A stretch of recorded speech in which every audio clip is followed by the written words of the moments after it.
Ngunit ganun pa man, yes, although late na nga sila kasi 2:30 na ng hapon dumating ang MGB from the other barangay. Oh my God, ano yun? Pero okay na yun since wala rin naman si Mayor. Pero ayun, naka-reading kami.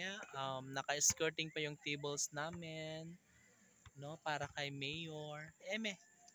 And ngunit wala, hindi dumating si Mayor.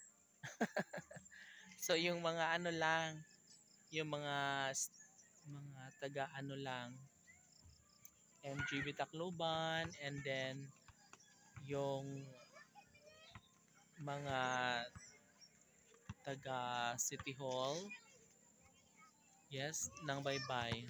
Pero okay lang naman yun kasi ganun talaga. Kasi nga marami sanang sasabihin ang councils kung nandito lang sana si Mayor. Kasi yun talaga ang pinaka-the best sa lahat, na nandito si Mayor.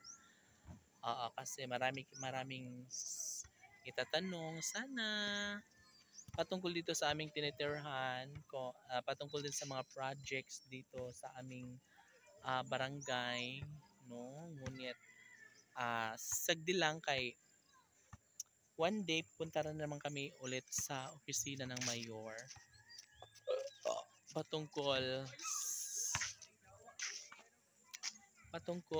dun, no, sa karagdagang proyekto, kung ano ba dapat na gawin dito. So anyway, okay lang yun kasi hindi na nakaplano na rin naman ito, guys, and alam naman natin na hindi ganun kabilis or kadali ang mag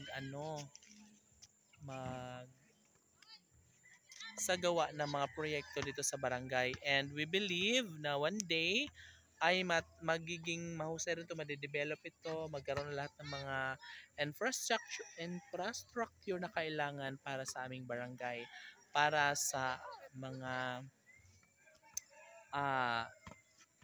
constituents dito sa aming barangay, diba? So umaasa ang lahat na sana ay matapos na nga, magiging maganda na ito, na magkaroon na lahat ng bahay ang mga landslide survivors, na magkaroon na sana ng barangay hall dito, magkaroon na ng mga health center, magkaroon na lahat ng mga pasilidad na kailangan sa barangay, sana magkaroon na soon, di ba? Hoping one day na makompleto din ito at magkaroon na po ng eskwelahan ng mga elementarya, di ba? Para magiging happy ang lahat. Di ba?